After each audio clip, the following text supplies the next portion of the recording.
Good morning, everyone. Welcome to our 2019 first open forum, Procure-to-Pay. Glad to see you here. We've got a few folks still coming in, but maybe we'll go ahead and just cover a few housekeeping items. My name's Irma Baker from Procurement Services, and the sun came out for us today, which is you bet, a nice thing. The items, can you hear me okay? Just want to let you know that we will share the slide deck today. We're going to have that posted in Cornerstone. And we've got video happening today. So we tried that for the first time at the October forum, and we had maybe 130 folks in attendance and another 80 hits on it. So we thought that was worth repeating that. Now, we are accusing Stacy of 60 of those hits, so we're not really sure, but we're going to give it a try again. Also, there will be a post-event survey. If you've attended one of these before, you can expect that. We'd like to keep the feedback going two ways, and we've certainly appreciated that and used that in planning for future sessions.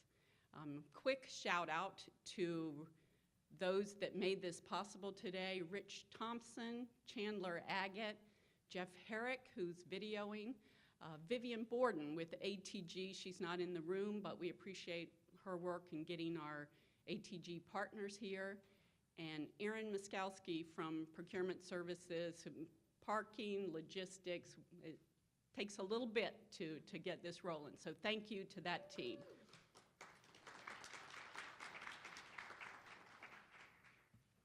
Okay, we will introduce Amy Sebring soon. You know Amy, she should be on roller skates around this campus, but she's gonna pop in when she can. She had a last-minute change of schedule, so when she gets here, we will juggle our format just a little bit. This is fairly casual, so we'll get her up to the mic when she arrives. And right on cue, we'll then introduce sponsored programs, procurement services, accounts payable, some news from the tax office, and travel. And then we will follow with our ATG tasting and a meet and greet with several of our strategic suppliers. For those of you who were here in October, you might remember that I said, don't forget, this is a tasting and it's not lunch. Well, I literally had to eat my words on that. So I'm not sure what today will bring. So let me just say this. Enjoy yourselves. Eat, enjoy, sample the food. Please also use the time with these suppliers as an opportunity. If you have used them, terrific. Let's talk the good, the bad, and ugly. If things are not working for you, if the order lead time is not as good as what you need, have those conversations with them. Today is the perfect opportunity for that. I really enjoyed meeting a few last go round, and they were sharing that business was on the rise. We've only had ATG for right around 6 months, and they're still learning. There was one gentleman who said they were just bringing in a new driver to help with deliveries. Somebody else said, yeah, this is what the website says, but if you call, I can do. So we're learning and they're learning, and I just share with you, use today as an opportunity. Okay, so we will jump right in, and first person I'd like to introduce from the Office of Sponsored Programs, Catherine Davis-Small. Good morning, everybody. Thank you, Irma, for asking me to be here today.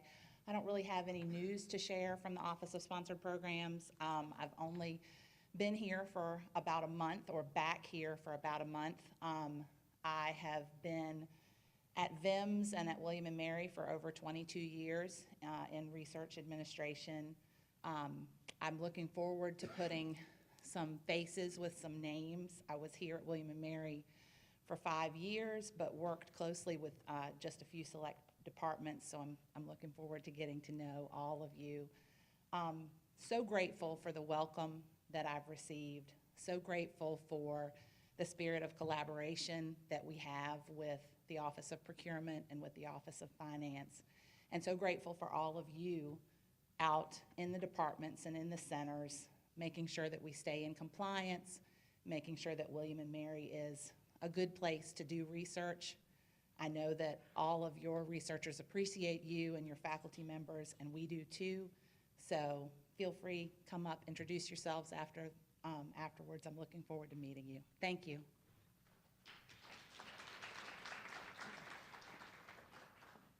Okay, thank you, Catherine. We'll jump right into procurement services update then.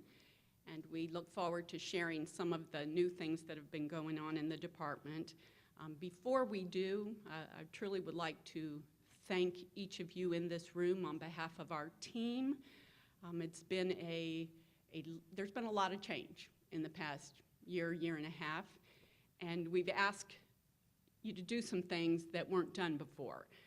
We had a very good program in place. While we like to think we add value and we contribute to your world, the bottom line is procurement is also based in law.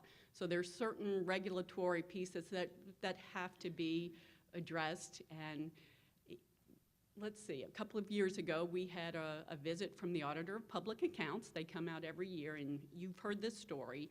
They looked at our FY16 records, and there were some findings, and particularly in the area of small purchase credit card. So we set forth to make some changes. Lake and Marley joined our team. We put some compliance factors, some internal controls in place, and I congratulate each of you the fact that in FY17 we had no findings in that world. So thank you. Sometimes it feels a little bit painful, but your work is noticed. And right now, the Auditor of Public Accounts is here on site looking at FY18, so we are hopeful that that report will also be good. But we didn't want to lose today without the chance to say thank you very much. So the exciting news I want to share with you, it has to do with our website, some of the changes we've made, and why we've done that. In April of 2018, we issued a client survey. We do a lot of surveys, but please know we appreciate your time. It's used, that information is used. We sent out 600, we got 85 back for a 14% response rate. And in general, it was pretty good. About 90% of folks said the overall grade for procurement was good or excellent. What stood out to us were the needs. Where can we improve? And about 17% of the responses were not excellent or good, and they pointed to the clarity of information. Folks said, we need some help. We need some help here. We grabbed actionable feedback on the following points. Someone truly said, simplify instructions to the pure basics. That's a great point. Timeliness in approving EVA requests. Consistency of information. They wanted increased clarity on independent contractor process. Good point. Access to training, and there were some challenges with tax on food orders. So we're going to talk a little bit today about ATG, but that is trying to tackle that tax question. We are working on some different training protocols right now. You'll see that in the near future. A little bit later in the presentation today, we'll be talking about trying to improve upon the independent contractor process. Our timeliness in approving EVA orders, I believe John Dixon shared that at our October P2P about some changes, so we hope you're seeing impact of those changes in a positive manner. And then what I'd like to focus on, the instructions and the consistency of information. And the first step we're doing is we thought if we could make things clear on our website, give everybody a go-to place where they can find things in one easy location and get to the information they're seeking. So we do have a website refresh project underway right now. Our site had a lot of information on it, a lot of words. We're trying to share information, but we took to heart what was said, so we're trying to reduce some of the words, improve access and clarity. With the great help from University Web and Design, Erin Fryer, shout out to her, we're trying to use a little more visualization. So what you'll see here, this is just to give you an overview. We've added some tiles, some grids for anybody reading the site to get directly to the information that they're seeking in the most expeditious way. And then on the front, we've got announcements and things of that nature. So if I can make this work. If you were to try and look at our procurement website today, here's what you'd see. Has anybody been out to the new site? Yeah, okay. I want you to know so you don't pop out there and say, where did it go? So these are the primary grids. All right, so here's the site. Procure-to-Pay is front and center, and that we notice that gets probably the largest number of hits than any other location on the page.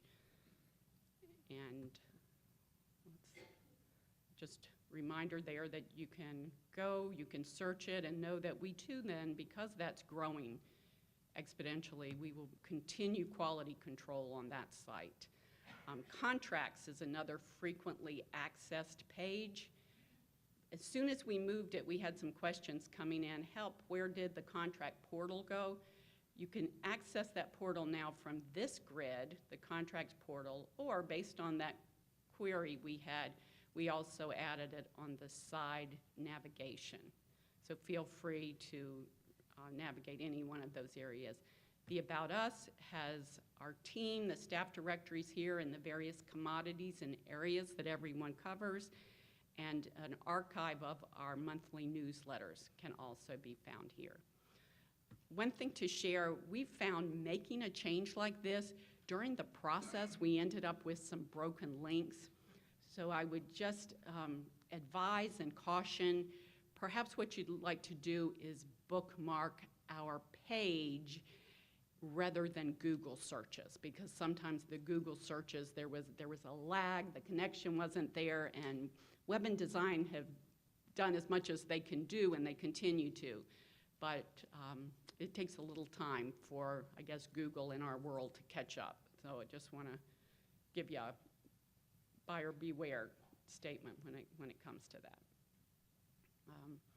And other than that, we're posting announcement. ATG is still front and center. If you wanted to see the current solicitations on behalf of the entire university, this link will take you to EVA, and you'll see everything out there on behalf of William & Mary and VIMS. Okay. Another thing we did was we added an email that's procure@wnm.edu, so you don't have to worry about one particular individual. I'm John Dixon. I'm the e-procurement officer here. So I'm going to be talking to you about forms related to finance. The show of hands, who utilizes forms related to finance, whether that be a contract or a vendor payment request form, or so almost everybody here. So right now you might have it saved to your desktop, which could be good depending on the form, but you might not have the latest and greatest form out there, or you're going to the Google search function on the William & Mary website, or you're actually going to the department page for that particular form. So just right now, I'm just going to show you just a brief example of maybe you're using a speaker and the different forms that you have to utilize for that transaction and where you get them. So first, you might come to the Procure-to-Pay matrix and search for speaker. Then once it comes, you open up that commodity, and then you grab the speaker presenter agreement short form. So you fill that out, and then you might have to set them up into Banner. So you go to AP's site, search on forms, you go to the W8 or W9 form, grab that, and then come time to payment, you go back to their website, and you could get the VPRF there. So that's a lot of clicks and a lot of logistics to get these forms. So what if I were to tell you there's going to be one central location where you can get it, right? There.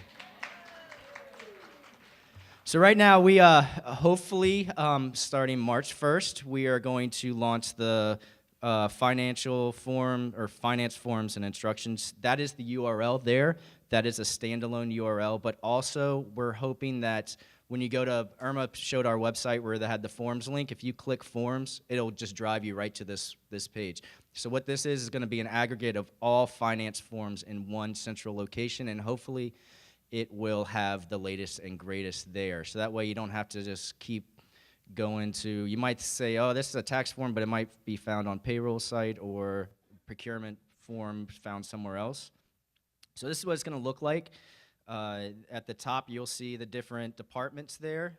You can search based off the form name, the department, and the type. So procurement, we have a lot of different forms. We have SPCC forms, we have EVA forms, we have contracts. So you can search that way. But it's all in one location. And that way you don't have to worry about where do I find this form. I'm sure that's the least of your worries as far as to where they're located. So, yep. Hopefully, yeah, so Friday, we're hoping to go live with this. All right. I'm going to turn this over to Mara Oss. Okay. So Irma mentioned trying to provide some clarity regarding the independent contractor process. By a show of hands, can you tell me how many of you have processed an independent contractor? Quite a bit. Thank you. And so let me just quick read to you what a definition is of an independent contractor that we have. An individual who is subject to control and direction of another individual only as a result of his or her work, not as to the means and details to accomplish such. Clear as mud, right? Yeah. So essentially what that's asking for is that we let that independent contractor know what our end result's going to be, but we're not providing them with the daily task to get done that final project. But there's a lot more that goes into it as well.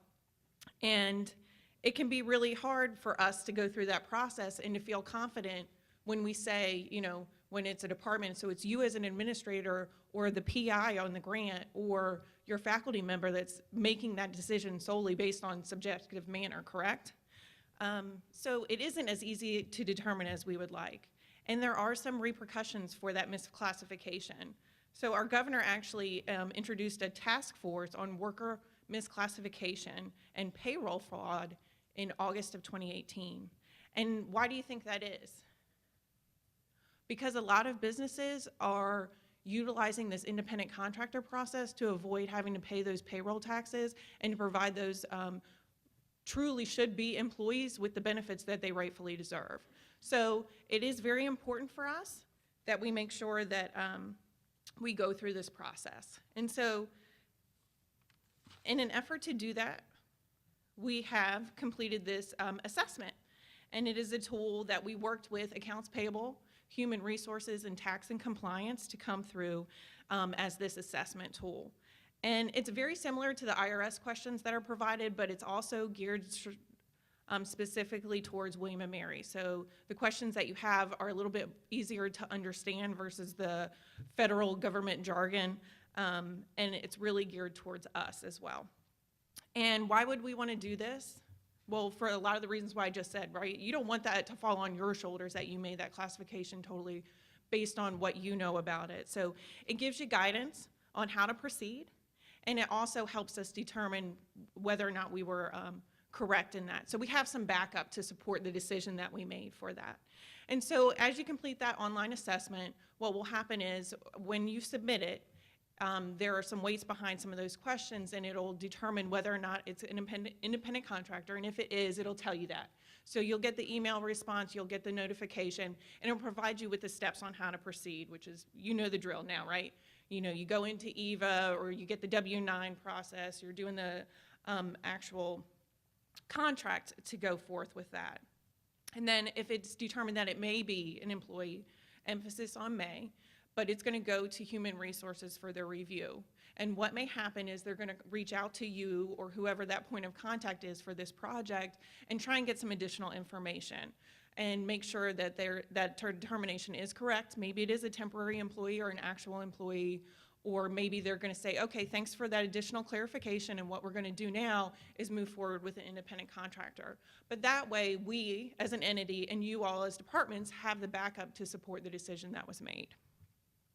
We are projected to start this in fiscal year 20. We have been trying to get this out for some time, but with the changes that we've had in human resources, and also taken into consideration that you all have gone through some significant changes in your process as well, we are gonna probably hold that off until fiscal year 20. So now to segue to our supplier diversity update, I am pleased to announce that for the first 2 quarters of fiscal year 19, we had a 26.9% of SWAM utilization in our direct spend. And what direct means is the actual transactions that you all are doing directly on your P card or processing through the EVA process if it's anticipated to be over $5,000. So 26.9% equates to $17.37 million in these first 2 quarters. So that's really impressive. Are you guys impressed? Are you proud? You should be, because it's because of you all that we have such a high direct number. And so for our indirect spend, we're at about 17.3%, and that's also fantastic. And so when we talk about indirect spend, you all may have heard this before, but just to reiterate, it's talking about when we utilize construction and we have some of our big general contractors come out, like Gilbane or Clark Nexon, and they subcontract parts of the big construction project to our SWAM subcontractors. So for painting or HVAC or anything of that nature, that's where that subcontracting is coming in. What you may think about for you all is like Sodexo. So our on-campus dining provider, they also have subcontracting opportunities that they report to us regularly as well. And that includes like their produce distributors, et cetera. So it really is impressive to see that. But what we're so excited to see is that increase that we have on that direct spend, because our indirect spend fluctuates all the time, right? We've had some big construction, so we're very happy to see such a high number, but construction has cycles, right? And we have ebbs and flows, and we don't always have the money coming in for capital construction. So to see such a high number in direct spend is really impressive. And a lot of that comes through some of the strategic contracts that we have with our SWAM suppliers. So when we think about TSRC, you know, when you think about it in just your department, your average transaction may be about $300. But when you aggregate it, we're close to $800,000 a year that we're doing with TSRC, and that's contributing to that number that you see in the women-owned category. When you think about our strategic print contracts that we have, Shireen, almost all of them are SWAM, all except for one. So when we utilize those strategic print contractors as well, it's all contributing to this too. So keep that in mind when you're looking at our contracts to see, you know, what opportunities we have and why we make the decisions that we do too. So it's really helping to boost our economy and utilize our SWAM spend as well. So we also have our 6th annual Supplier Diversity Fair that's coming up in April. You guys excited? Right? How many of you have signed up already? That's not enough. We want to see everybody come if you can make it. It's a really great opportunity.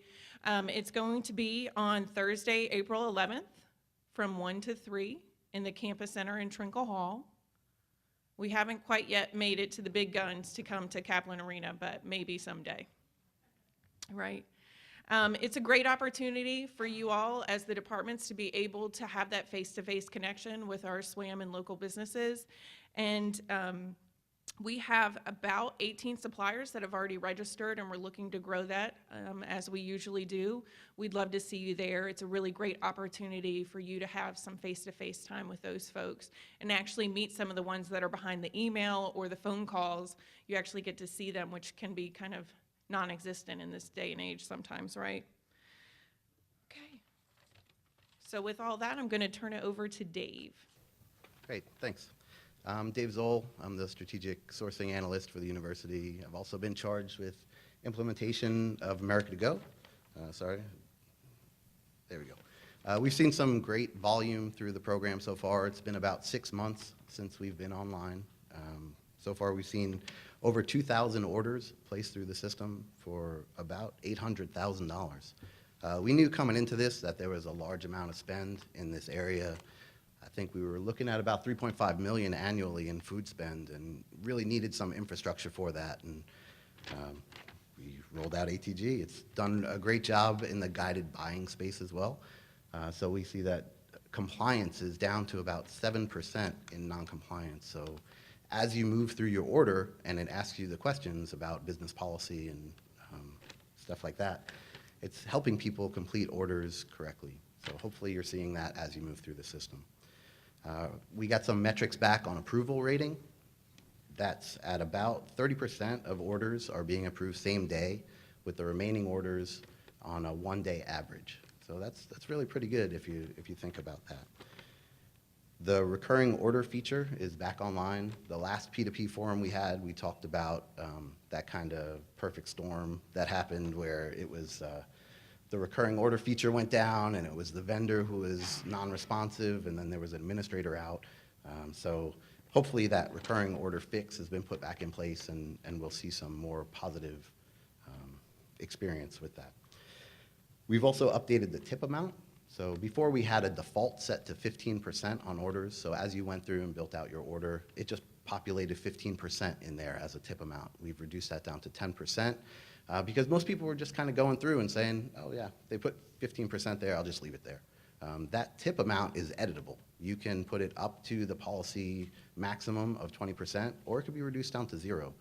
That could be done at the time you put your order in. It could also be done after the fact. So if you get poor service, contact America to Go, customer service at America to Go, and let them know, I'd like to reduce that tip amount down. Or the vendor showed up, but they forgot all this stuff, and you guys need to make it right. America to Go is there working on our behalf, so you should feel free to contact them. Reach out to customer service, let them know they will make it right for us. We've got 59 vendors now in the system. We started out with 32. We've got some great new vendors in Mellow Mushroom, Cozy Patio Bistro. You can see them all there. Spice Palace will be here today, Papa John's, Sal's New York Pizza, Cozy, Cakes by Tawanda. Europa Food Market is a really interesting one. They're out of Richmond, and they do both kosher and halal services. They also do like a bulk bagel option. So we're hoping to partner them with a local area vendor so we can get some better breakfast options. Right now, the breakfast options are still pretty poor. I think we've worked to onboard a lot of vendors, but we still could use some improvement in that space. We've also got some vendors who have signed that have pending menus. So Ben & Jerry's, Daily Grind, Local Cafe, Firehouse Subs, P.F. Chang, and Anatolia Bar and Grill are all vendors who have signed contracts, but we're still waiting for their menus to go live. The most important thing to announce is that on March 1st, I'm going to begin transitioning the program over to Jessica Walton. Jessica, could you stand up so everybody can say hello? All right. Thank you so much for working with me through this transition. Please don't start calling Jessica right away. You can still reach out to me. I think as of March 1, she'll start to serve as the primary point of contact for questions. Still going to work on any issues you have. Please still bring them to me. I'm going to work on vendor onboarding still and billing questions. So if something hits the wrong index or you need to make a change on an account, you could always email customer service at America to Go, but you can contact me as well. All right. I have a couple of portal enhancements to talk about as well. The first is the Save for Later feature. This is something that's been asked of us since we rolled out the program. Before, you kind of had to run through your order all in one shot, but now at the checkout part, you can click on the Save for Later button, and that'll put the order into your My Orders section and My Saved Orders option. It'll stay there for 2 weeks, and you can recall it at any time. After that 2-week period, it does go away, so you'd have to recreate it or go through with the order and save it as a favorite, and then it'll always be available for you there. The other enhancement is on the vendor screen. So if you look at the links on the upper right-hand corner. There's a link there for vendors. It opens up a vendor table. And the information that was there originally was pretty good, but it didn't really help us with transparency on lead time and fees that were associated.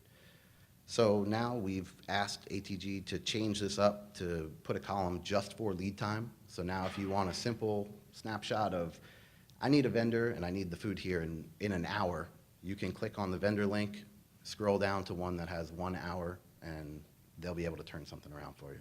You can also see if vendors have longer lead times. A lot of these vendors they're flexible on these as well. So if you see a lead time out there that's like 72 hours, call the vendor. They can usually have orders done much quicker than that, but the system is gonna stop you if you try to put it through just as like a menu checkout. But if they do a custom order for you, it can kind of work around that. So that lead time is there, and then the delivery area is going to list the areas they deliver to, or if they're pickup only, or if they have a fee for delivery. And then next to that, if there is a service charge, it'll be listed there as well with a percentage base. If you see service charges, I was just talking to Deneen earlier, if you see service fees that have been added to your order and you've worked with that vendor in the past and they've never charged you a service fee before, please let me know. Don't just email me and say, it's more expensive. Give me the old invoice, give me the new invoice, and I'll get with ATG and get them to remove that. Contractually, that vendor cannot add a service fee that they're not imposing to everybody else. That's the way it's written in the contract, so if that's the case, we can go back and get that money for you. We also need to update the system to make sure that nobody goes through that same thing. Okay, so next steps on ATG, we are gonna be working on a sustainability initiative. I'm working with Calandra and ATG representatives right now to identify local and organic, low waste, and Virginia Green Restaurant certification vendors. That's gonna encompass like recycling, composting, and another one that escapes me right now, food recovery will be included in there as well. So those three things, in addition to local organic, low waste, and Virginia Green Restaurant certification. You'll see that on the center homepage tile. So as you log into catering at wm.edu, you'll see that on the middle tile. On the right tile, you'll see a policy and scheduling link. Right now, it just has a bunch of links out to each institutional owner of either the policy or the procedure, but we're really working to consolidate those resources for policy and scheduling. So many of you might have been contacted by Dean Kim. He's one of our student workers. He's working on compiling all this information right now. So he's going to put that together. We'll work on making it easily accessible for you, and we'll put it out there either through the ATG portal or on one of our web pages for you to link back to.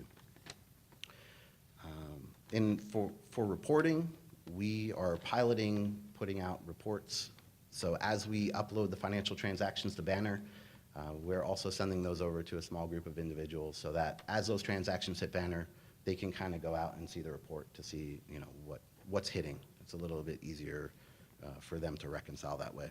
So if that's something you're interested in, please contact me and we can get you set up with that. We're also working on increased access to campus on the part of the vendors. So the Mason School of Business, as you might know, they've got a preferred vendor list for one of their areas, and we're working with them to increase that by doing a tasting event or a back of house event for some vendors. So you should see that list of, I think right now it's 7 or 8 vendors. It'll grow to 10 to 12 vendors, hopefully, within the coming months. We're going to do continued tasting events as well, and tasting events are available for you, too. So if you have a big event and you need a caterer, you can contact America to Go and get a tasting event set up so that you don't have to just order a caterer blindly.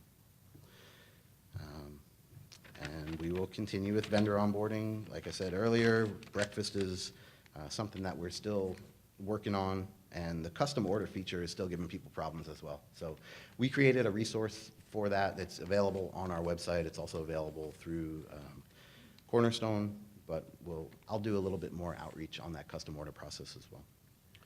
So with that, I'd like to introduce Shireen Moore, who was sitting right there. You threw me off. So thank you very much. If you have questions, please put them on the cards, and we'll address those later. So. So you're Shireen.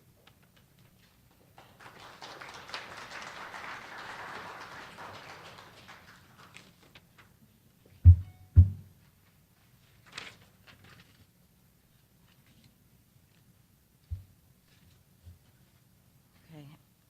My name is Shireen Moore. I'm one of the procurement officers. You're going to adjust my mic, aren't you? See, now they can't see me. I'm going to talk to you a little bit about strategic print. This is just a reminder to let you know that in 2018, we awarded 9 contracts to vendors for strategic print to allow for the campus to be uniformed in the printing needs for whatever you need to have done through these printers. 3 of those vendors are for business cards. You are to get your business cards through one of those 3 vendors, which is listed on the screen, and all this information is also available through our website. Along with these 3 vendors, you are still able to print business cards or get business cards through VCE if you would like.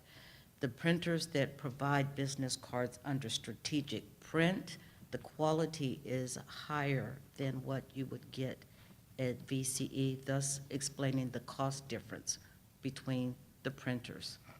To get a complete list of all the vendors, you can find that at buying at WM, or you can go to the P2P matrix, or you can do it through the contracts portal.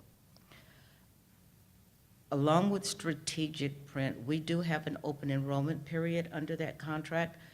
We did advertise to the campus through the digest or through our newspaper, our newsletter, to get vendors to respond to the solicitation, or for the departments to let their vendors know to respond to the, to the solicitation. We will do this again in January. So if you have a preferred vendor that you do not see now on the list and you would like for them to respond or be part of that list, we do recommend that you mention to them that we're going to have an open enrollment period in January. We'll make that announcement to the campus in December of this year. Your vendor must respond to that solicitation in order to be part of the vendor pool or be considered to be part of the vendor pool.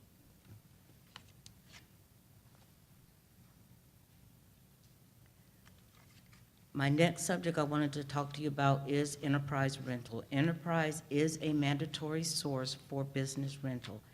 Enterprise and National are kind of the same company. I think Enterprise actually owns National.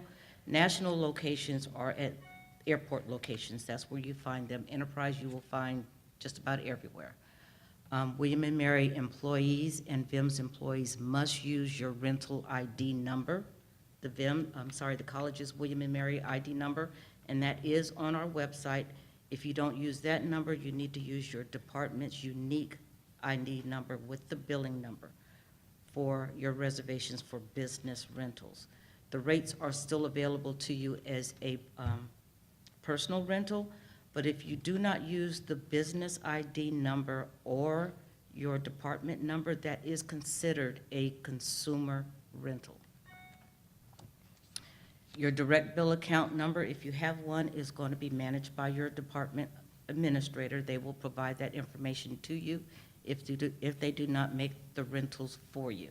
You do need to have both numbers, which is an account number and a billing number. Reservations could be made at enterprise.com or national.com. It's kind of an easy website where you go in, you put in the number, you pick your vehicle, and you complete your reservation. Prior to making your travels, we strongly recommend that you go and look at the vehicle use policy. That has additional information for traveling international for insurance.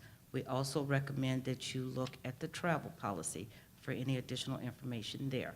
All of those websites for enterprise, travel, and vehicle use policy, all tied together when you're traveling for business. Going to the consumer rentals, again, if you rent your car without using the college's ID number, it is considered a consumer rental. So you must have that ID number. Consumer rentals do not include insurance by the college. You are responsible for all damages as the driver of that car, and they will bill your credit card directly for all damages, and the college may not be able to reverse that. So again, it's strongly recommended that you use the number.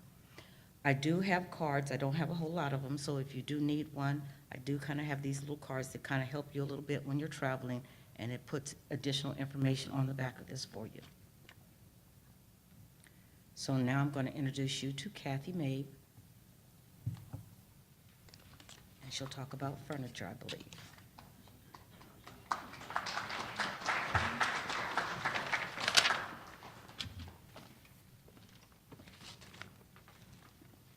All righty.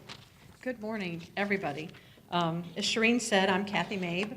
Most of you know me through furniture purchases, but what you don't know, or maybe some of you don't know, is that I'm also the facilities buyer. So I work closely with the facilities team, all of facilities management, whether it's the maintenance and operations, the housekeeping, the grounds department. Those are my areas of my day-to-day operations. But first of all, I want to talk a little bit about furniture. And furniture is something we hear lots about.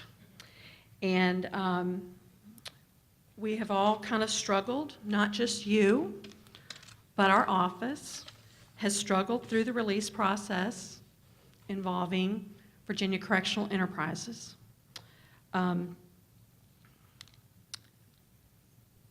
My struggle has been in writing releases for you, to get those releases for you.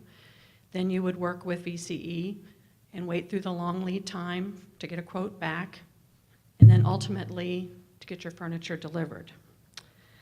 But we are very excited to formally announce our program to the campus for buying furniture at William & Mary.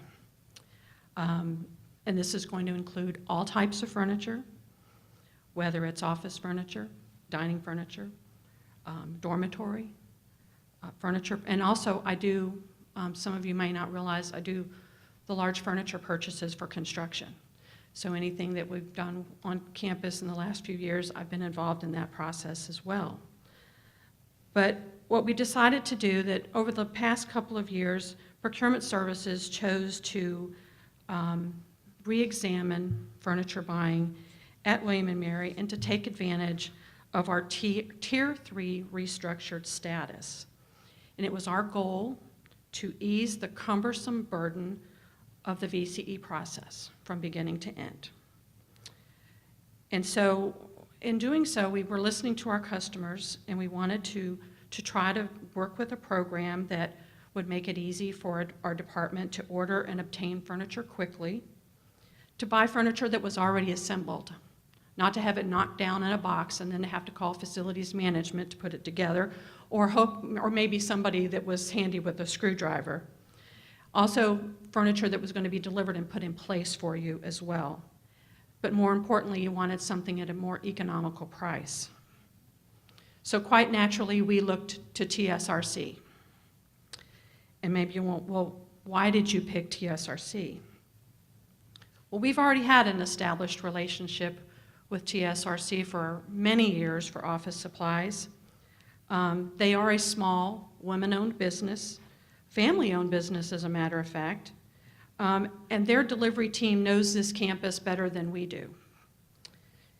And also, TSRC has deep roots at William & Mary. Their family is alum, and they love this campus. So quite naturally, it seemed like the most advantageous thing for us to do. And so then we developed our quick ship program. And in our quick ship program, we wanted to look at things that were the most commonly used items.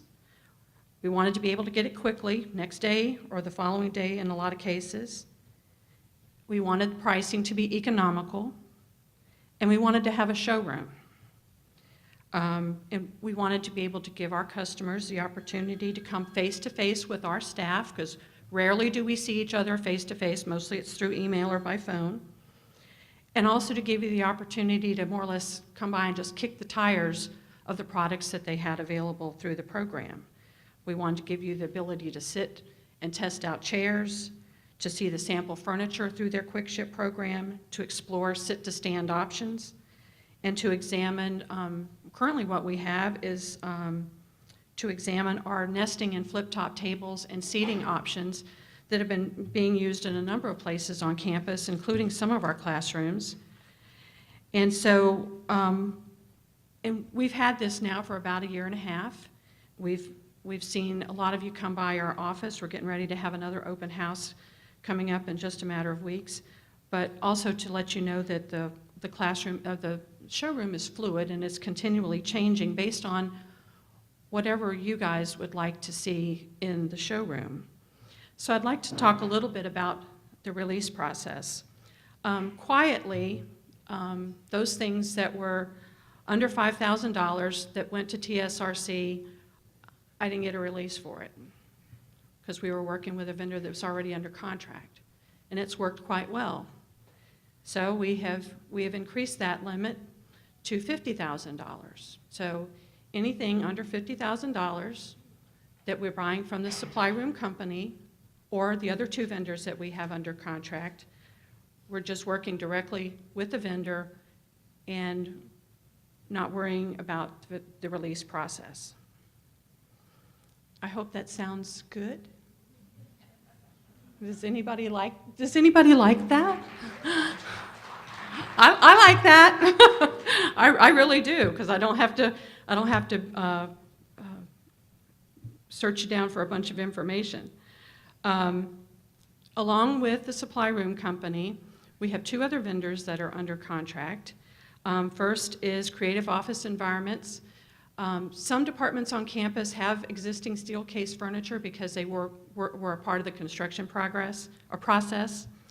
And those are typically, Tyler Hall has some steel case stuff, Landrum has some, IWC has some as well of the steel case furniture, and then also American Office Products.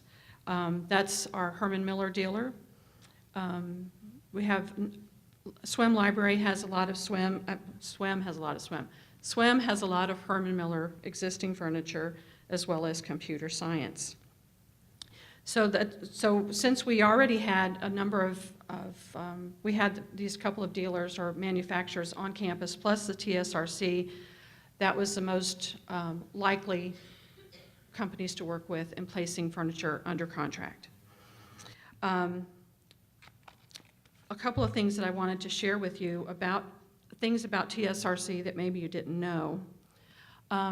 Please know that their catalog, their paper catalog, and their website is just a very limited portion of what they have the ability to offer. It's just like office supplies. Even with their catalog, a lot of times they can get more things that are there other than what's just listed. They have a designer on staff that can help with suggestions, also help you with your selection and space planning if needed. I know a lot of you have already met Mike Robertson, who is our office supply representative, but he also works very closely with Bob Byron, who is the lead furniture guy at TSRC. Mike is here usually twice a week, Tuesdays and Thursdays. He's happy to meet with you, measure spaces. If he needs to bring Bob in, he's happy to do so as well. And also I wanted to share with you that with this last summer's project at the Integrated Wellness Center, TSRC probably provided 80% of everything that's in that building. All of the office furniture, the conference rooms, the pharmacy, medical records, side tables, coffee tables, and some of the soft seating. FPDC had projected $850,000 toward what they call FF&E, furniture, fixtures, and equipment. And they had given, we had a figure of $850,000 for that building. And after all was said and done, we came in at about 300,000 below that figure. So we were very proud of that project. And 95% of the other vendors 95% of all vendors who participated in the IWC project for furniture were SWAM vendors. And there was one order to VCE. We didn't leave them out. It amounted to about $10,000 or $15,000, but they were not left out. Also, I wanted to share with you some other furniture successes with TSRC. If you came into the building today, you might have noticed the lovely silver and yellow lounge furniture that's downstairs below the staircase. That's TSRC. They provided that at the end of the fiscal year. Also, with the opening of the spring semester for the dining facility downstairs, we added more seating, and TSRC matched the existing I can't say it now, my mouth's too dry. They matched the existing furniture lab furniture that's down there and have blended it in to the point where you don't know where the beginning started and where it ended. Also, they have provided some public areas for the Landrum Hall renovation. Also, at VIMS in the Sea Grant office, they reached out to me, it was a few months ago in a panic because they had been working with the mandatory source of VCE for a lounge, and they were waiting really, really long. But they had something that they were coming up against that they needed to provide furniture for a lounge area for NOAA to come and to do a study for the office. And so I picked up the phone and I called Mike Robertson and I said, help me. I said, they need furniture, they need it quickly, they need to have it by such and such a date. And they were able to give them furniture that they were very happy with, very modern, very trendy, and just happened to be that it was in blue and green, which was perfect for VIMS. So I just wanted to point out a few of those things that, it's just not about the red catalog. It's about many other things that TSRC can do for us.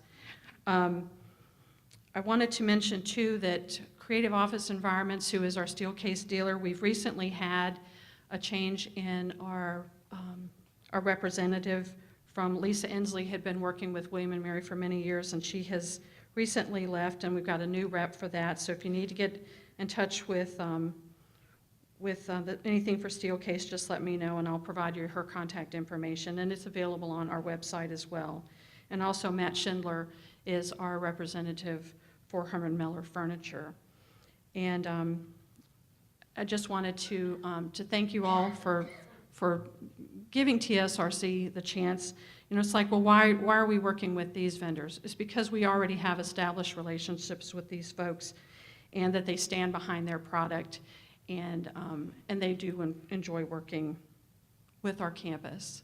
So, and if you want to know if you can still use VCE, the short answer is yes, you can, and I'm happy to help you with that as well. Thank you.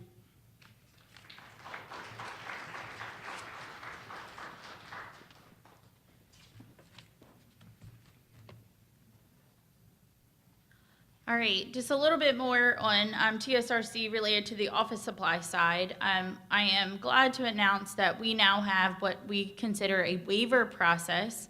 The link is, I've already received a question. The link is on the procurement page. Go to buying at WM, and the waiver link is there. That link for the office supply waiver will also work for your furniture waiver.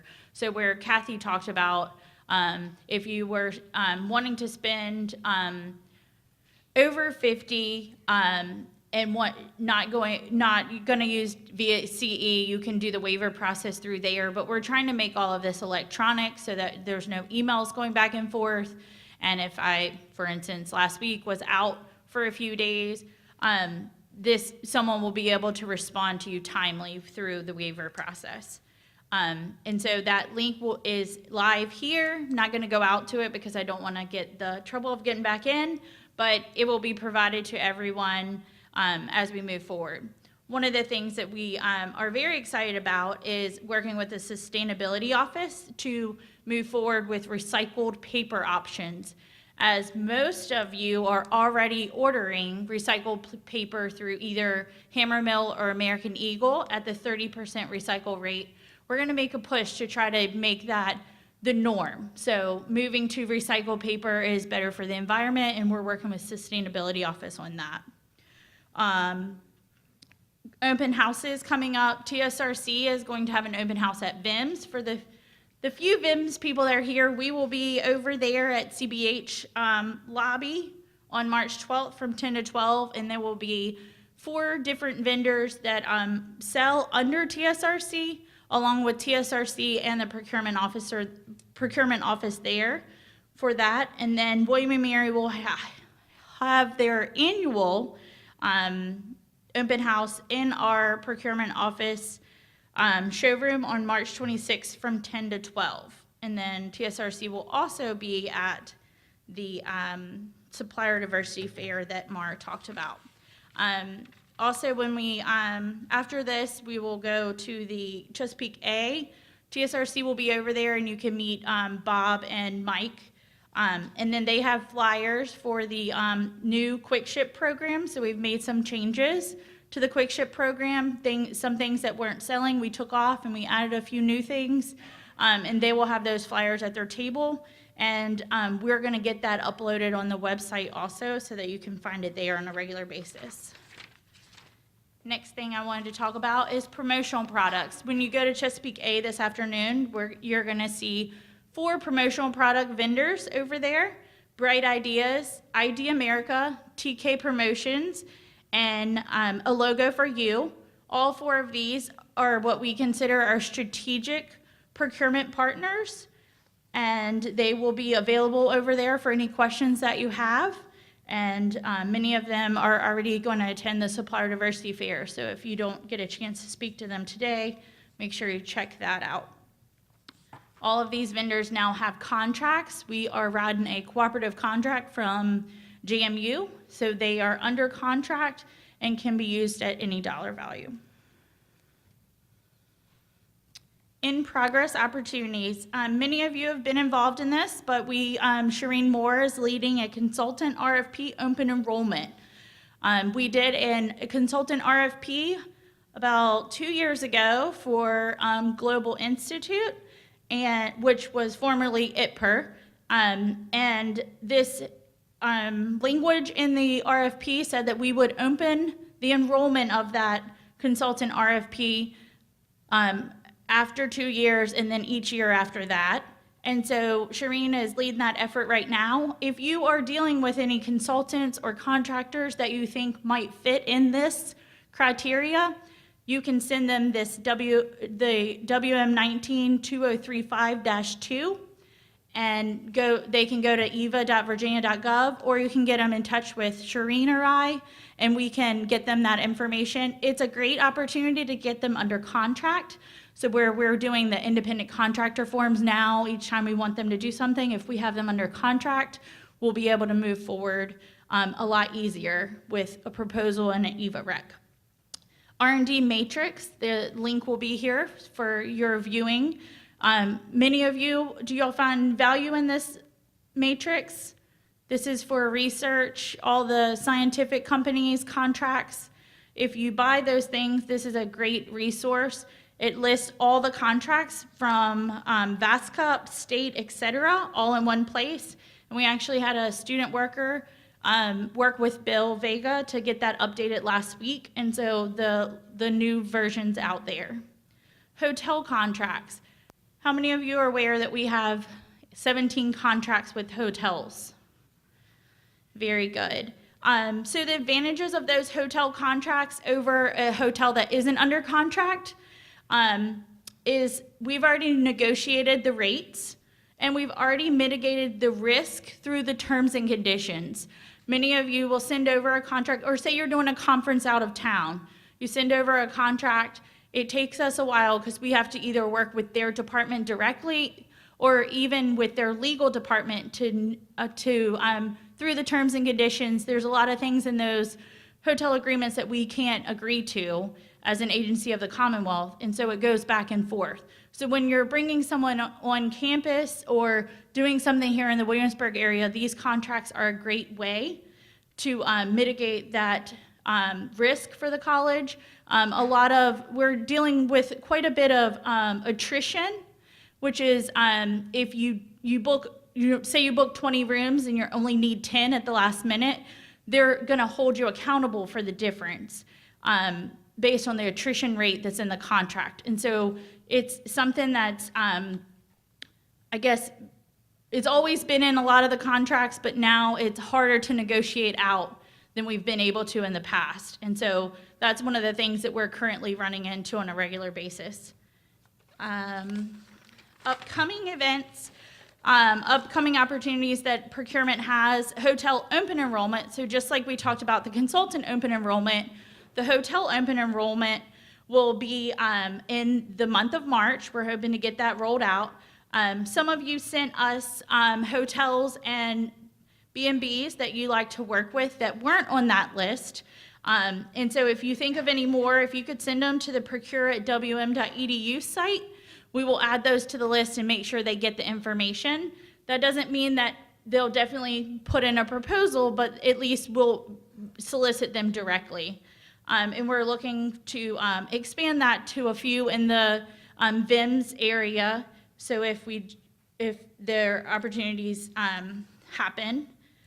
Pouring rights. So Bill Vega is leading the pouring rights contract that's currently on the street. That is our Pepsi Coke contract. So that would be our Pepsi contract we currently have, and then depending on the proposals as to where we will move in the future. Pest control is also on the street. Kathy Mabe is taking the lead on that. Probably doesn't involve many of you, but just to let you know that that one is something that's in the works. So as we had mentioned before, and I think it came up earlier, if we had questions or wanted different, if you needed to reach out to someone, the Procure@WM site is always available that you can send links to. John Dixon does a good job of routing those emails where they need to go. Many of us have access to that site that we can get to the email and provide feedback quickly. At this point, procurement is going to walk around with index cards. If you have questions on cards, raise them up, we'll grab them, and then we'll respond to them. And then if you need a card, also raise your hand, and they will give you one. And at this point, I'm going to turn it over to Amber Brown to give an accounts payable update. All right, good morning, everyone. I'm Amber Brown, the Accounts Payable Manager. I just have a few slides to go over some very exciting news as well. I just want to start off with saying, our mission and commitment is to ensure that vendors are paid timely and within prompt pay compliance, to ensure that we provide great customer support to you guys out on campus, to the university departments, and to ensure that we comply with the university's policies and guidelines, and of course, IRS requirements. And this is just a breakdown here of our department organization, the AP manager, and then we have 4 distinct departments within AP. We have our vendor create team, which is Linda Hours and Judy Evans. I did want to mention that for the vendor create team right now, to please bear with us, we have had staff that have been out, and also we've experienced high volume of requests, so our usual turnaround, which has been fairly quick, has been a little slower, so please bear with us. But if you have something that's over, I'd say 10 days, please reach out to us to try to follow up to ensure we received your request. We also have our VPRF, our Vendor Payment Request Form Audit Team. That's Jackie Bannister and Lisa Young. And our Data Entry and Document Management Team, which is Joanne Debro, and Disbursements, which is Sharon Bartley. So you guys usually reach out to her if you have a check that the vendor stated they did not receive and you may possibly need it to be reissued. So now on to some exciting news. Multiple invoices under one vendor payment request form. So previously this was not allowed, but after testing with a few departments on campus and working through some of the glitches with Banner 9, on paying multiple invoices with a purchase order, we are now ready to implement this process campus-wide for both direct payments and for payments with a purchase order. Yeah, I know. About time, right? So I just wanted to just go over a few things about this process, but I'll also upload the process on the AP website. So the invoices must have the same due date, or we've decided to say the same due date within the same week. So within a 7-day window, if your invoices all due around that time frame, you can put them together on that vendor payment request form. Invoices must be for the same purchase order number. So yes, we can allow multiple invoices, but I think it's pushing it right now to try to allow multiple purchase orders as well. So maybe at a later date, but right now just multiple invoices. Departments must indicate on the vendor payment request form multiple C continuation sheet attached in the invoice number and description fields of the vendor payment request form. The reason why we ask this is the person who is going to be keying this voucher, if they do not see that, they may not know that that continuation sheet is attached, and it's actually happened to us while we were testing. We didn't realize that the continuation sheet was attached. So the vendor, when they got the check, did not have all the invoices listed on there because we just sent them a lump sum amount and just typed in one of the invoice numbers. Total amount of all invoices and accounting distribution on the vendor payment request form must match. And of course, when you have the continuation sheet attached, make sure those total amount of those invoices match what you have on your VPRF. All of the invoices can have the same coding, or it can have multiple strings of coding as long as the amount's equal. The vendor payment request form for multiple invoices to include the continuation sheet can be found on our website. They have been uploaded as of, I believe, last week. And the PO accounting distribution changes, we have that little box on our vendor payment request form stating you'd like to have a change made because maybe the account code that you put was incorrect in EVA. We will not be able to accommodate those requests for multiple invoices, so you'll have to make your change in EVA, or if after the fact, perhaps do a JV. Then, of course, see additional information on the AP website. Of course, the forms are probably going to be on the repository of forms that procurement is doing as well. So this here is just to show you what the multiple payment continuation sheet looks like. As you can see, we have the invoice number, our invoice dates, our description, and our amounts. We're not going to have the due date information, or the PO number, or the accounting information listed on here. This is strictly just the invoices.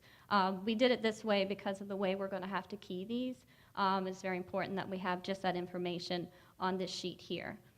Just make sure that the total amount on that form, of course, matches what you have in your vendor payment request form. And it is a bit tricky if we're going to do multiple invoices and have a due date within the same week, because you're probably wondering, well, what due date do I pick?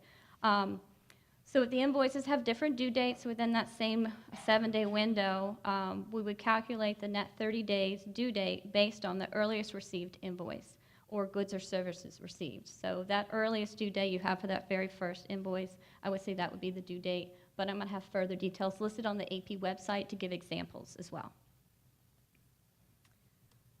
Ooh, I think I got click happy there. Let's go back. So upcoming changes in AP, we have a few more exciting announcements. Our student payments that are processed in AP, they're scholarships, fellowships, stipends, prizes, and awards. We're hoping to put those through Chrome River effective April 1st, tentatively, so we'll see. But it'll be sort of similar to the way we do the travel reimbursements in Chrome River. You'll be able to put everything in there and we'll approve it, and I'm assuming you'll be able to track that as well, instead of calling and saying, where's my payment? We're going to have training sessions in March, so just look for that information so that you can attend the training. And just continue using the vendor payment request form until further announcements are made stating that Chrome River is ready. So just continue with their process until then. And this is only for those payments that are processed through AP. You would still continue to process those that go through financial aid the way you always have been. So the new vendor create process is coming as well. We're trying to use DocuSign for that process. We're hoping FY 2020, which is July 2019, that we'll start utilizing this process in DocuSign. We are going to use a pilot group. So after we finish testing with the pilot group, we will reach out to the campus and do training sessions. So those will be announced at a later date. So our accounts payable website and reminders, just as procurement has done updates, the accounts payable website, I admit, is a bit messy and it's very hard to find what you need. So we're going to be trying to update so that you can make it easier for you guys to see the forms, policies, procedures on our website and know where to go. So also, if you're not sure who to contact about your vendor payment request forms, you have a question, you're just not sure who to reach out to, we do have a designated AP specialist assigned to your departments. So just go to our AP website under Contact Us, and there's a listing there to let you know who you can reach out to. Either Lisa Young or Jackie Bannister is your immediate contact. And of course, if they can't help you, you can also reach out to me as well. And just a reminder that our training is in Cornerstone. You can go to our website to look at that information on how to sign up and how to view that information in Cornerstone. And also, we do have quarterly AP Q&A sessions. So if you have some questions and you need answers, you can sign up for that and we can talk. And then the vendor payment request form has been updated some. So I just wanted to mention that please go to our website under forms and update the latest version of our vendor payment request form. And that's all I have. So next will be Cindy Fellows.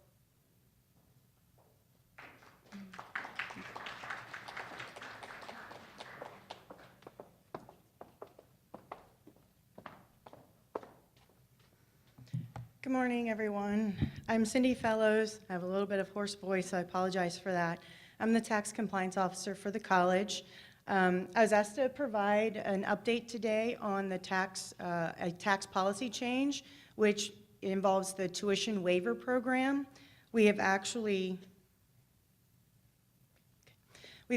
changed it to the educational assistance program. Part of this was based on that first objective that you see there, was to ensure compliance with tax regulations. The current policy that we had in place only addressed really undergraduates, but we were using it for undergrads and grads. So we changed it to educational assistance so that we could incorporate graduate level courses into our policy. The second reason since we had to look at it for that reason, the second reason was we had heard some questions about why we only allowed certain number of classes or certain number of credits, that the policy itself was confusing.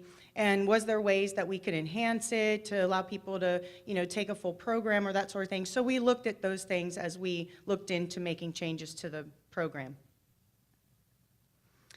These are just some key changes that we made. One of them is one of the key pieces that people wanted, and we were able to make that happen, which is we now are allowing 6 credits a semester to be waived, and that does include summer. However, the summer's broken up, whatever program you're taking, if it's 4 summer sessions, 1 summer session, 2 summer sessions, it's all summer together, 6 credits for the entire summer. So that actually gives you 18 credits a year where we used to allow only 16. However, they are not rollable. So if you take 3 credits, you lose 3 credits. You take 9 credits, you pay for 3 credits. It's 6 credits a semester. That was to make it easier for not only the employee, but from a processing perspective for us to keep track of those. The other piece that we added was tuition reimbursement. We had some of this hit or miss. We had some people asking questions about it. Again, to provide some enhancements, we decided that we were going to allow tuition reimbursements for classes that can't be taken at William & Mary and are directly related to your job. Those those processes will be handled through the VPRF, through accounts payable. It will not be handled through the new tuition or educational assistance form. So you would handle those like any other reimbursement. The last thing that we did as far as really trying to enhance the policy was we identified actual ineligible employees.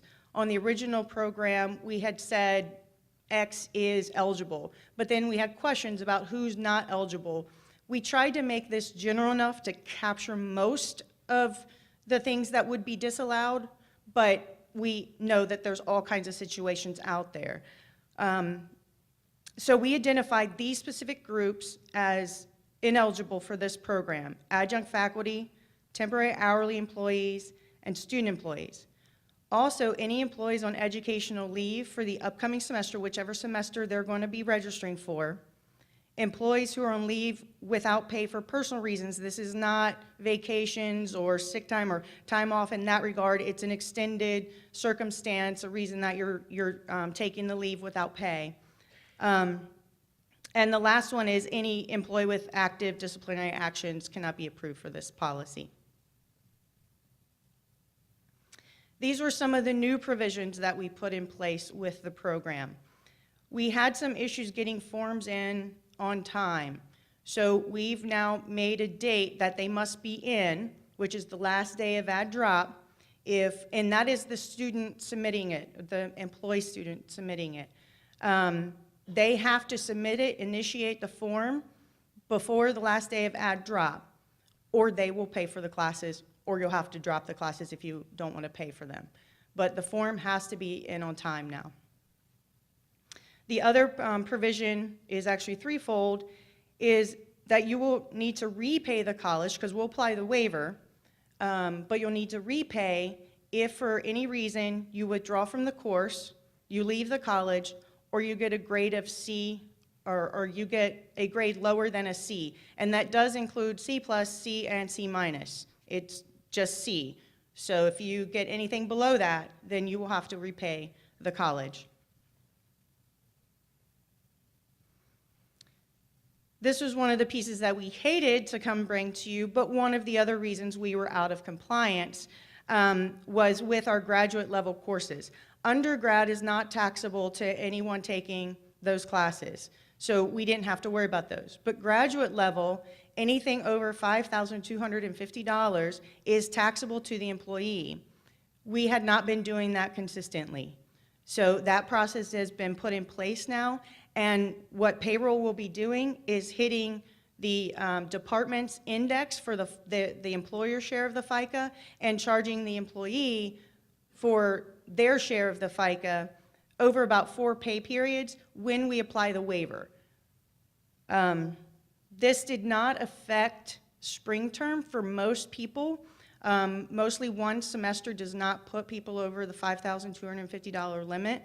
But come the summer session, anyone registering for that, it will affect them.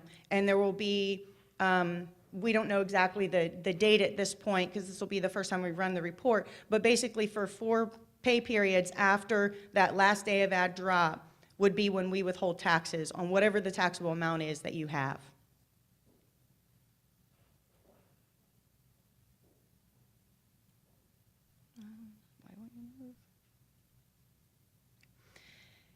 And then lastly, I just wanted to go over effective dates because there is a piece of this that is effective January 1, even though we haven't rolled out the policy per se, and that is the tax piece.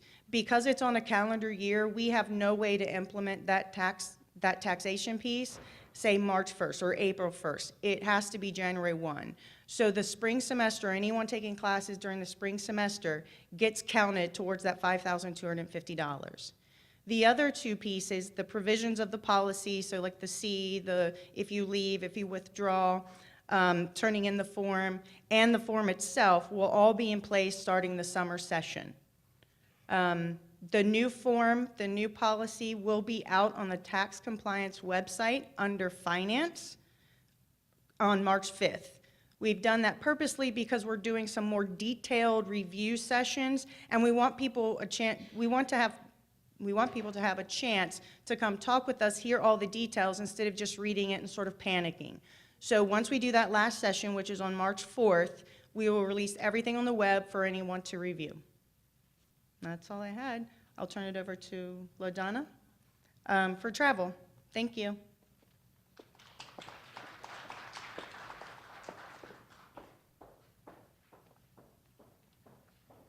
Good morning. I know you guys are ready to eat, so I'll only keep you for a little bit, I promise. There are a few updates. Oops. For the travel office, And as normal, we always just, because we have new employees, we always want you to know what the travel department is and who we are. And basically, we provide travel reimbursements in a timely manner to reduce the number of processing days. I do want you to know that right now our travel office is 4 days, business days out right now, which is really good compared to what it has been in the past. So a lot of your employees or faculty and staff are receiving your reimbursements a little bit faster. However, remember, we do have the end of fiscal year coming, so it may push back a little bit farther than that. But we also want to ensure that your expenses comply with the university's policy, guidelines, and of course your IRS regulations. The travel office compiles of me, LaDonna, the travel program manager, and then we have Destiny Calvin, who is our AP travel account specialist. Our information is located there with emails and phone numbers. Also, our function, of course, is to audit and process travel reimbursements and your business meals in the Chrome River system.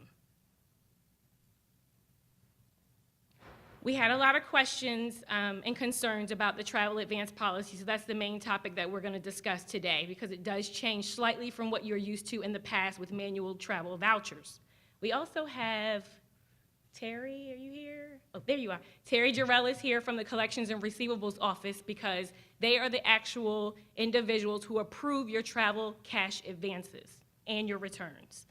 So first I want to start by discussing the types of travel advance requests that we do have. First, we have the normal one, the individual travel advance, which is your employee, faculty, staff, travel advances for traveling for an extended period of time. All right, and then these are processed in Chrome River 10 days prior to the start date of the trip.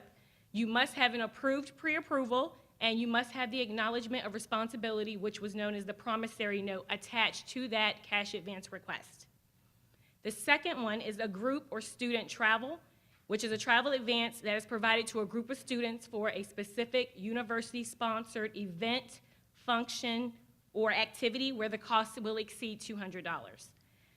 The supervising faculty and staff that is in charge of the program is responsible for completing the travel advance to cover the expenses, and they are submitting their expense report on behalf of the student group or activity. This is also now processed in Chrome River, and it's also processed 10 days before the start date of the trip, and a pre-approval and your acknowledgement of responsibility form must be attached to your expense report as well. The last travel advance, well, it's not really travel, but it's a study abroad or study away advance is what we're going to call it, but it's also known as your old non-travel cash advance. This is going to be provided to the program directors of that particular program, and this, however, is not processed in Chrome River at all. This is done on your non-travel advance form found in the Collections and Receivables Department, and you are able to process these 45 days prior to start, and they will be reimbursed on a vendor payment request form. And as always, please note that students and non-William & Mary affiliates are not able to receive a travel cash advance. So when it comes to the reconciliation process, travel advances must be reconciled in Chrome River within 30 days of the last day of travel. So that also means that it must be paid back to the college within 60 days of the last day of travel as well. The reconciliation process will determine if the traveler is due for a reimbursement for the travel or if they're going to owe the college the difference for the travel that's not used during that particular business trip. Some examples: if your reimbursement is greater than the advance, then the CR will issue you a payment to the traveler. Standard procedures, you'll get a direct deposit with the money. If the reimbursement is less than the advance, then the CR will not issue a payment and the traveler must pay back the university the difference, and they must now submit in Chrome River a cash advance return. If the reimbursement is equal to the advance, then of course CR will clear the advance and banner, and there will be a zero check. The cash advance balance will have zero, and the banner account will also show zero. If a traveler at any time is canceled, or travel is canceled at any time, or the traveler is unable to attend a planned travel, the traveler must pay the university back immediately by a travel advance request in Chrome River. Also, please note that when a traveler has a travel advance bank at the top of their dashboard in Chrome River, all expense requests are submitted in Chrome River will be deducted from the travel advance. So if you have a trip that's next month, you have your travel advance within your 10 days, $500. But for example, if you've had a couple business meals that you've gotten approved this week, that will deduct from your travel advance. So there will be no reimbursement until the Chrome River travel advance has been depleted. And so for the cash advance return process, the first thing you must do is make a payment through the cashier's office in Blow Hall. So you're going to write a check to the William & Mary, and you're going to send your check to the cashier's office. You want to save your receipt, because after that payment has been made, you will then need to go to Chrome River to do your expense report return, and you must attach that receipt showing that you've paid back the college. And there's the icon that you would use in Chrome River under cash advances. From there, the Collections and Receivables Department will go into Banner. She will make sure everything is okay on their side, see if the receipt has been attached, and she will approve it accordingly. From there, the next day, after the feed through Chrome River, your cash advance balance at the top will show 0 and show that you are cleared. That's the difference from the old process to the new process, is that you have to do a cash advance return in the system to clear your cash advance balance from Chrome River. And that will have both parties equaled and squared away. Some brief Chrome River reminders. We returned for a few of these issues, so I've decided to just talk about them for a few. The pre-approval travel dates must always match your expense report dates. So if they do not match, you must provide me with a comment on the expense report indicating the difference in the dates. We understand that travel changes. Things have caused delays. Just make sure you give us that information so that when someone, or like an auditor, sees the difference in the travel dates, then they will understand and know that you've provided an explanation for the change. Also, for POV mileage request, POV daily mileage must always be used for your routine daily mileage. So this is going to be all of your examples. Examples are to and from your routine drives to the airport, to catch your flights, and also an employee round-trip mileage that is 200 miles per day or less. So any of your business mileage is going to go under the POV daily mileage. What? You're looking at me again. Oh. Still looking at me? Okay. Oh, it moved? Yeah. Okay. So also for rental car expenses, or did I go? No, I'm sorry, POV daily mileage, average miles. This tile can only be used for 3 consecutive travel days or more when the average round trip mileage is 200 miles per day or less. It's important to know that this applies to employees only, as students and non-William & Mary affiliates are an exception to this particular rule. So some updates about rental car expenses. As Shireen mentioned, it is mandatory that employees utilize the university enterprise contract. On the expense report side that you're submitting to Chrome River, if you're an employee and you are not using the enterprise contract, you must provide me with a justification as to why the contract was not used. We do tend to return a lot of this back and forth, so we can kind of catch it on the front end, and you don't have to worry about us returning it on the back end. Also, policy allows compact economy rentals only, and also a business justification must be submitted for a vehicle upgrade, or the expense report must be reduced appropriately. So if a traveler has gotten a standard or full-size car, you must provide that business justification. If there is no business justification, and as we know, the state does not reimburse for taste, comfort, or convenience, then it must be provided a justification, and if you do that on the front end, again, we don't have to return it to you to go back and forth. And then the last thing is the final rental receipt is required for reimbursement. The final rental receipt should always show your dates of travel that you've checked the car in, checked it out, optional insurances, the breakdown of your taxes and fees, because we need to be able to see if everything has been charged correctly. And we also must show proof of payment, which is a 0 balance or the last 4 of the card. Another reminder is if an employee is an approver in Chrome River and goes on vacation, an approval delegate must always be set up before they leave in that time frame. Otherwise, anything that is supposed to get approved by them will sit in their queue until they return. There is a workaround it. You have to contact me, and then I'm able to move some things around for you, but it's imperative that they know if they're going on vacation, just like they set their out of office, remind them to set their approval delegate feature if they have someone that they would like to approve while they're gone for an extended period. If a employee is on leave, however, where either they're on maternity leave or FMLA leave, any type of leave where their actual status will drop from HR banner to inactive or terminated or whatever any of the codes are for the leave, then a supervisor override must be requested so that they will not drop from Chrome River, because otherwise they will not have access to the system. So if they know that someone's going on FMLA leave, it's good to go ahead and request that supervisor override. That way it does not mess up them being able to get into the system. Some enhancements, you may have saw some of these in production. Right now we have a calendar wizard default. I don't know if you guys remember, but when you hit the calendar to put in your travel start and end dates, it used to backdate back to today's date. Now when you click on it, it will stay in that month, and you can just go ahead and click the next day. We have enhanced that, I think, about a month ago, so I was happy to announce that as well. We have a rental car justification field that we have put into Chrome River now, and it has a rule. So if you choose a car other than compact and economy, that business justification field will be mandatory. If there is no business justification, then you need to put in that box, no business justification, and reduce it appropriately to what it should be under the contract. There is a new feature. It's called Chrome River Snap and Send. And what this is it's an app. And basically, you can download it from your Apple Store or your Android Google Play Store. And basically, you can snap a picture instantly of a receipt, and it will upload into your Chrome River wallet.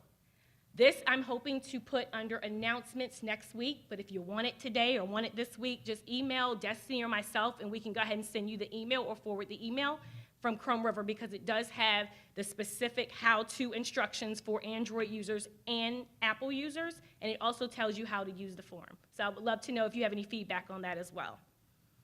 The next thing is POV mileage and average miles updated. They updated the map feature, so it no longer, you have to hit the map button to bring up the Google Maps. They've just updated it, so now it just says calculate mileage. That's just something I wanted to mention in case you saw that change. And then coming soon, I know I mentioned this in the fall, but we had a slight delay with the pre-approval import feature. Chrome River did have a bug, and it was a big one, and they were trying to work around it and try to figure out what's going on, but it is still coming.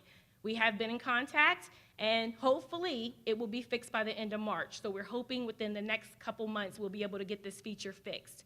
But just in case you weren't here for the last one, the import feature is going to be when the header information will come exactly from your pre-approval and import over into your expense report so that you don't have to rekey that header information. And then also your core expenses such as your registration, your airfare, your train, and I believe per diem meals, they will all go over into your expense report. So all you will have to do is apply whatever receipts you need to apply and tweak anything that you need to tweak on those particular items. And then lastly, the travel website and training. We have updated our travel website, so if you've been up there, then you've seen that it's a little bit easier to navigate around and find things. We also added a card programs tab because we do get a lot of questions about the 3 card programs that we do host here on campus. The individual liability card, which is the IL card, the agency air travel card, and then the small purchase charge card, of course. If you click on whatever section you want to see, it will give you the information. It will show you how to apply for the individual card, or it will show you how the agency card works. And it also has some information on the small purchase charge card as well.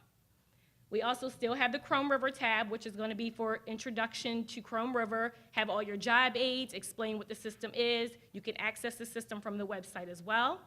Travel policy has been broken out into its own tab. Business meals policy, travel advance policy, and then also the new moving and relocation stipend. Remember, that became effective for any employees coming here as effective January 1st of this year. So we're now going through the stipend policy where you can click on that link and figure out how to calculate that and get the person paid. And then the quarterly Q&A sessions, again, we host Q&A sessions to give you the opportunity to ask questions, concerns, or if you just need help on business meals, travel, or Chrome River. As long as you've done the training, come to the session or give me a call, and then we will help work you through that. You can sign up for it in Cornerstone, and the last session for this quarter, because they begin every fiscal year, is May 14th. And you can also visit the travel website announcements for additional information on that as well. And that's it.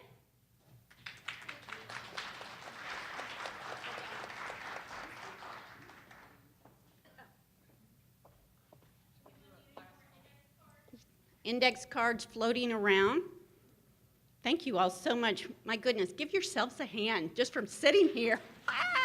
That's a lot of information. Thank you so much.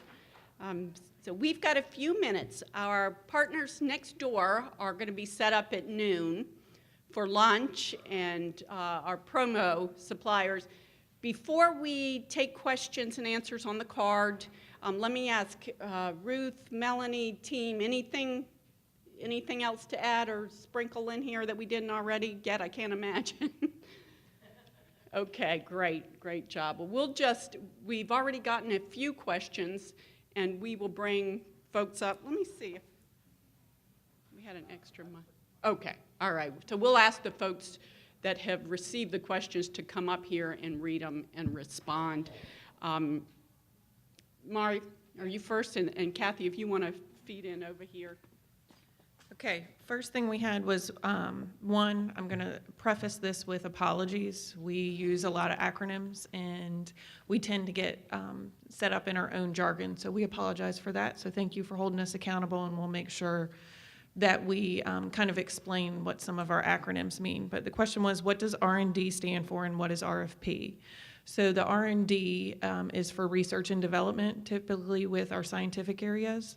And RFP stands for Request for Proposals, which is when we have our potential vendors putting in their responses to us, and then we evaluate them and determine whether or not we're going to go with an award or a contract.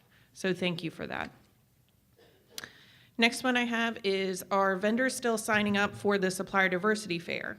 Yes. So is the vendor list complete? No.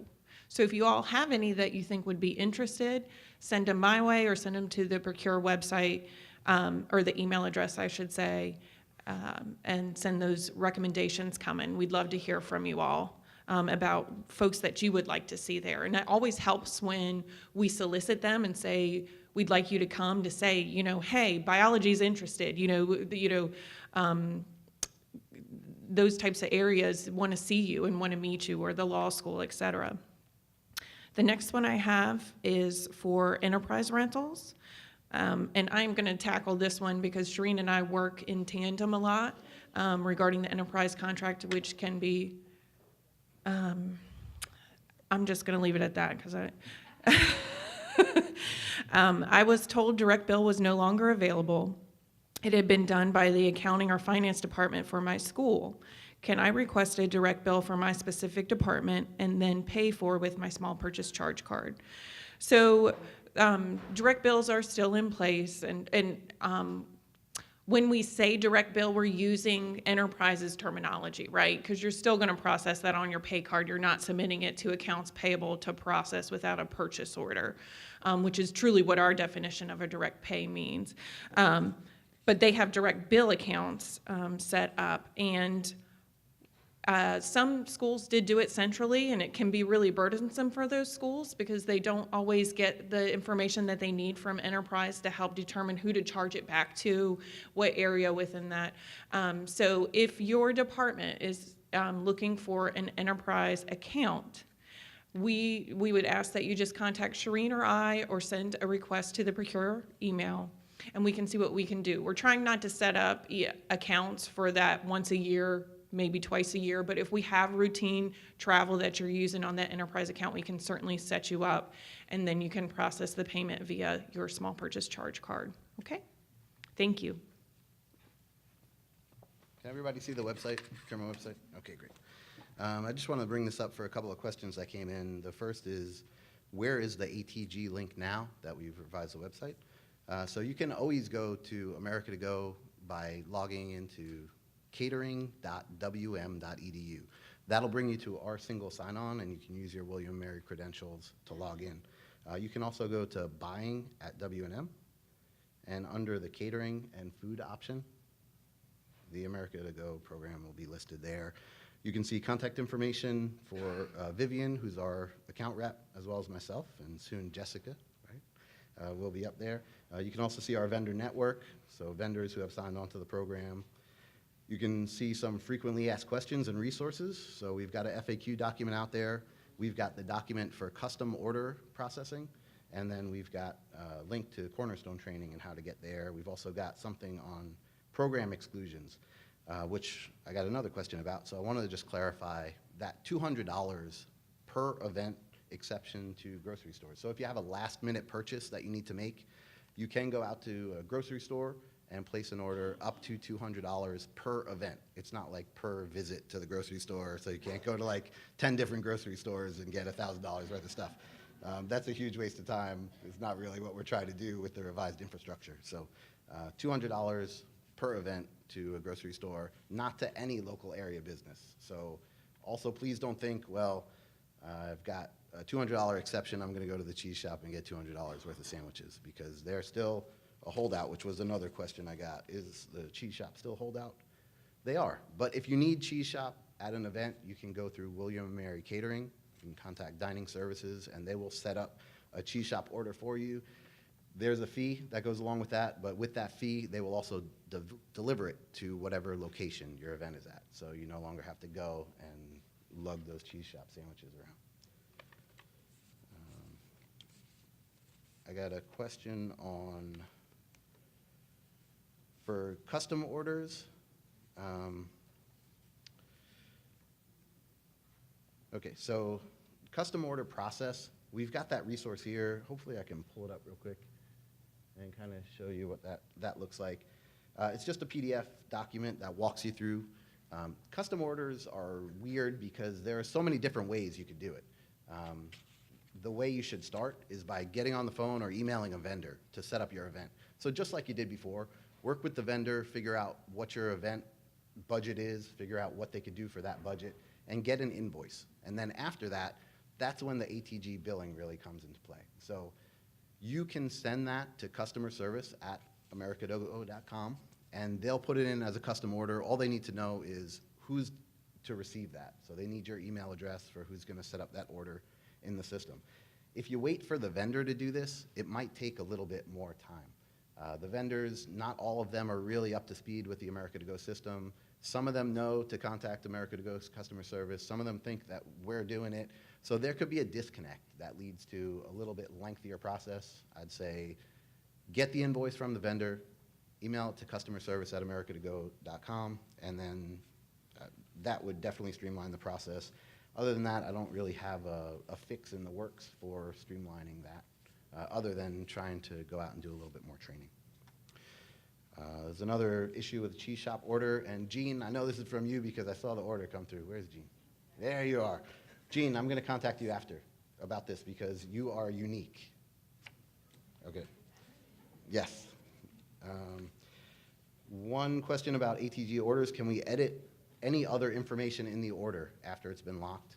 And it really depends on when you want to edit that information. If it's within 24 hours of when the event is going to occur, you can't go back in and use the edit function to change the order. But you can email customer service at americatogo.com, give them the order number, so that, 157 number or whatever, and just say, I'd like to add this to the description, or I'd like to change the number of attendees from 20 to 30 or something like that. And they can do that for you.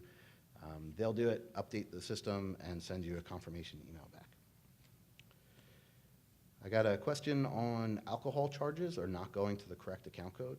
So if you have an order that you place that has alcohol and food, you need to do split accounting in the system. The America to Go system is not smart enough to figure out this is a tagged alcohol item, we're going to allocate it to this index or account code. When you go to that section of the checkout, you'll click on a button at the bottom that says like multiple line item accounting or add another line. And from there, you can go in and expense a certain portion to food and expense another portion to alcohol. And then when it hits banner, it'll all be allocated correctly. Can the banner description include the ATG order number? And that's in there, it's just not in the description field. So I have to get the the right name of what that field is called, but it is in there. The ATG order number transfers over to Banner. It's just not in the description. It's like a different ID. So give me that as a follow-up. We'll get that out when we send the FAQ responses. And then the last is there a way to view ATG orders for your department if you didn't place the initial order? And I think we're trying to solve that by passing around the report. So we're going through reporting right now with the pilot group. We hope to make that more visible to everybody in the future. Right now, you can always go into the journal voucher view in Banner Self-Service. I don't know how many people have access to that finance tab when you log into the My Banner, you know, My WM and then Banner, and then there's like a finance tab, like same place you go to put in your time and leave. You can view any journal voucher from there, and these start with FA 4 zeros, and then like starting with number 1 through, I think we're up to 14 or 15 now, and you could view all that information out there as well. But if you want to see transactions for any posting period, just email me and I'll get you that information. All right? Thank you.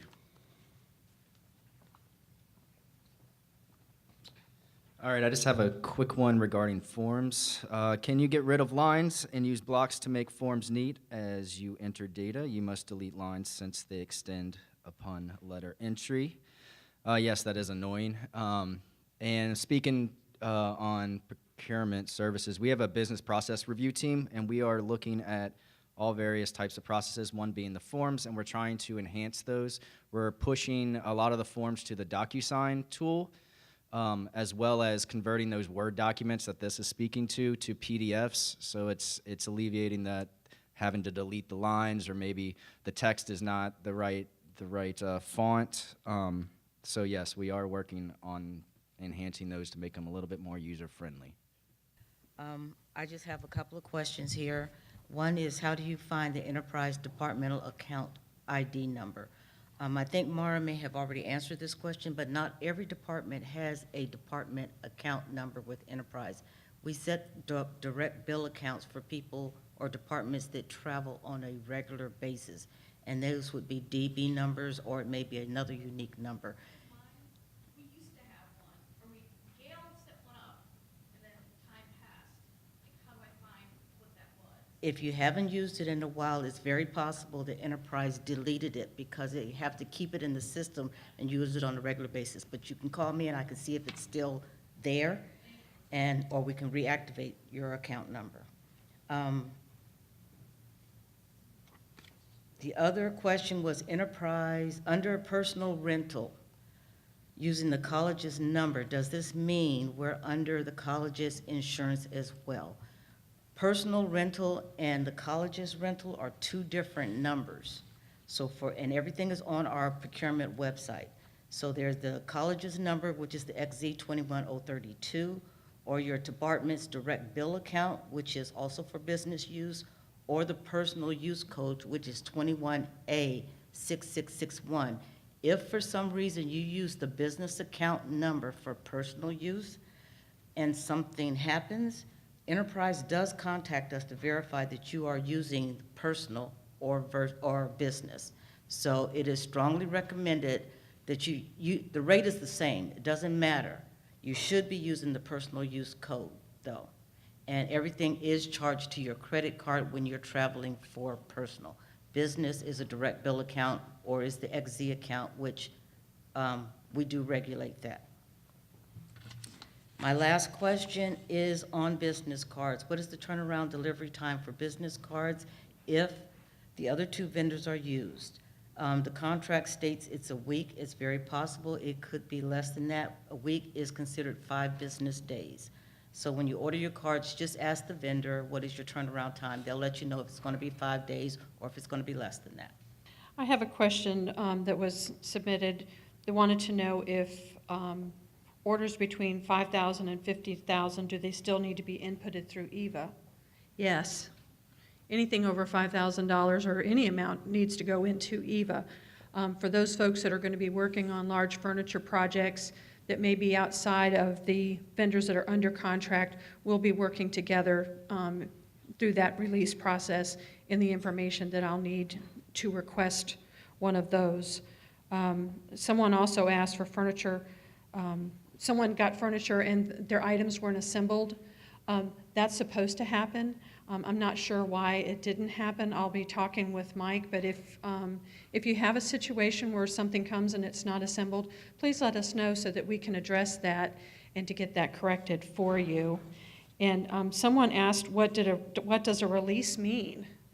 Well, a release is a furniture waiver, and it's a waiver when you're buying something that's not under the contracted vendors. Previously, the waiver process was strictly about VCE and them being the mandatory source. But now that we have the 3 contracts in place with TSRC, Creative Office for Steelcase, and Herman Miller with American Office, anytime that you're going to be buying furniture that's not from any of those 3 contracted vendors, a waiver will still be required.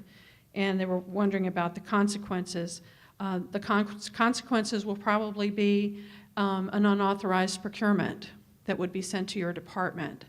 So, you know, if you desire a waiver, work with me. We'll see what we can do. But for the most part, we're wanting to have folks strictly stay with TSRC, Creative Office, and American Office Products South.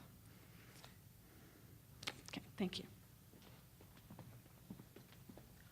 So the first question I got, what is the new waiver process as it relates to supplies? And it's going to send you to a Qualtrics survey, and you're going to put in your contact information, the description of the item you're trying to purchase, the reason for the reason for the waiver, and then we will be responding to those as quickly as possible. And the next question, do hotel contracts reach as far as New York City? I wished. Currently, our contracts for hotels are in the Williamsburg area. If our vendors we have on contract have there's an LLC connected to that hotel. So say the Fairfield Inn and Suites may own other hotels in other locations. That's something as we go through the renewal process, we'll try to see and try to find out a little more. This is definitely a learning process for us currently. But currently, the Williamsburg area, we have 2 rates. So there's a business rate, which is going to be if the person is coming here on official business, and then there's what's called a friends and family rate. So the friends and family rate can be used by incoming prospective students that want to come, and I actually helped one on Friday. An individual from New Jersey called and said they would like to be able to use our contract, so I just pointed them to the website and moved forward. And so that's how that currently is, and we will look into if our current vendors have other locations, we can get that information out there as we move forward. When calling a hotel to make a reservation, the person answering the phone is unaware of the contract or pricing. What is the best way to deal with this or handle this? First of all, please bring procurement in the loop. Sometimes, and I will tell you the hotel industry, if any of you have ever been in it, I haven't, but in this year of working with these hotels, our contracts change all the time. It's a very changing environment, so we just need to follow up with them and make sure that they are aware of it.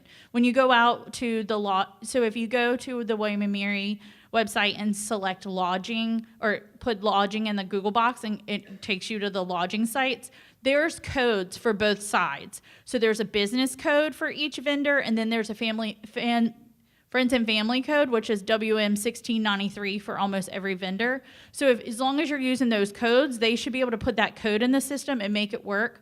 But keep us in the loop if you have any issues. Where are the links for the other vendors for furniture purchases? All those links are going to be either in Cobblestone or they're going to be located at the Buying at WM. And as we move forward, we will be evaluating other furniture contracts that come on board. I know UVA is currently working on some furniture contracts, and we will do our best to evaluate those contracts and make sure that we're getting the best contracts available out there for you all.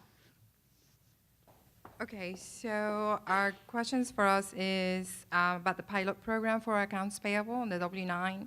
Who will be participating? I have already reached out to several departments that I would like to test the process with me. If you're interested, go ahead and email me your name. If I need somebody else, I may be able to tap into So thank you for that.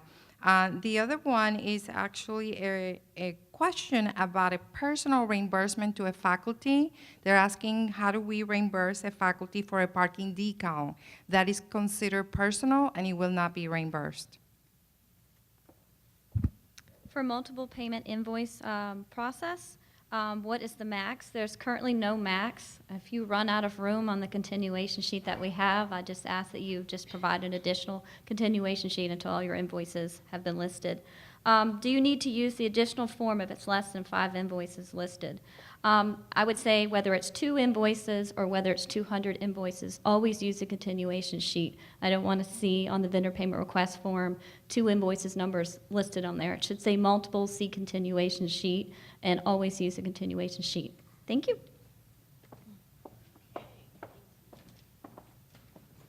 Okay, I have a final question from somebody who wanted to know if they're getting a meal for a performer.